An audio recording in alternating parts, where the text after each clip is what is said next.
26.1-এর 10 নম্বরের অঙ্কটি শ্রেণী সীমানা দেওয়া আছে, আর যৌগিক গড় দেওয়া আছে 24। তবে এখানে পি এর মান নির্ণয় করতে হবে। তাহলে আমাদের প্রথমে শ্রেণী সীমানার থেকে আমাদের মধ্যক নির্ণয় করতে হবে। তো মধ্যক নির্ণয় করলে এটা 10 + 0/2 5।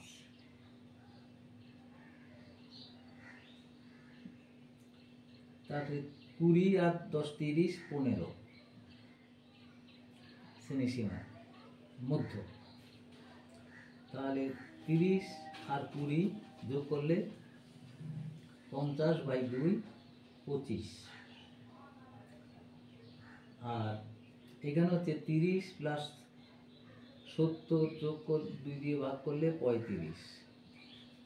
40 + 90 45। এই হলো মধ্য। এবার xi fi দেখো এইখানে আমাদের এটা যোগ করলে কত হচ্ছে 10 5 + 10 এর 0 হাতে 1 2 3 2 5 2 7 থেকে 8 8 + p। তাহলে এখানে আমাদের এখানে এখন xi fi যদি গুণ করি তাহলে 5 15 75।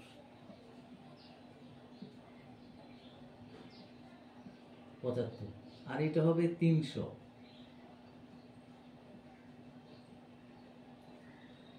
এটা হবে 5 25 125 3 25 75 আর 12 87 গুণ করলাম। তারপরে এটা হবে 35p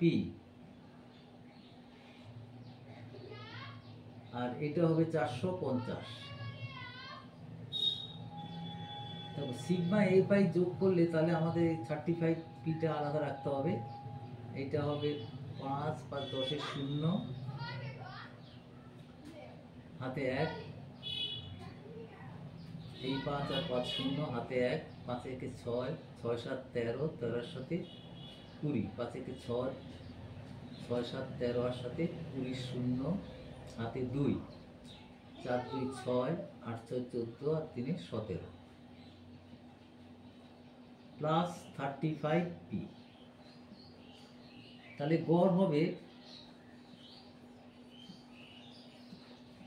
1700 মানে sigma A pi xi divided by sigma A pi, সেটা হবে 1700 প্লাস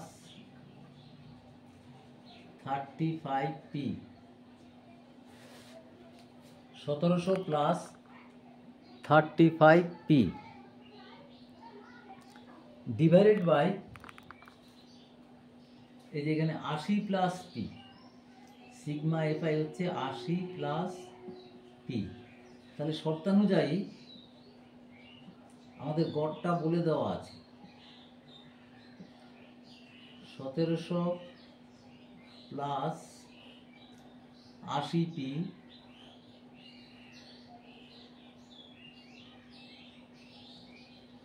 (35p) এখানে একটা p হবে 35p।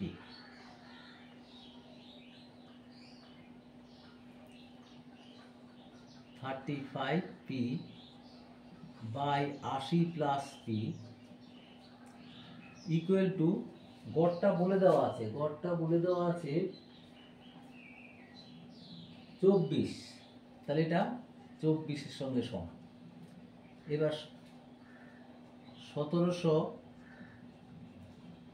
Plus 35p equal to 8 দিয়ে গুণ করলে 4 8 32 এর 2 8 2 গুণে 16 আর 3 19 1920 প্লাস 24p। তাহলে 35p minus 24p equal to হচ্ছে 1920 মাইনাস 1700। এটা বিয়োগ করলে হবে 11p ইকুয়াল টু হচ্ছে 0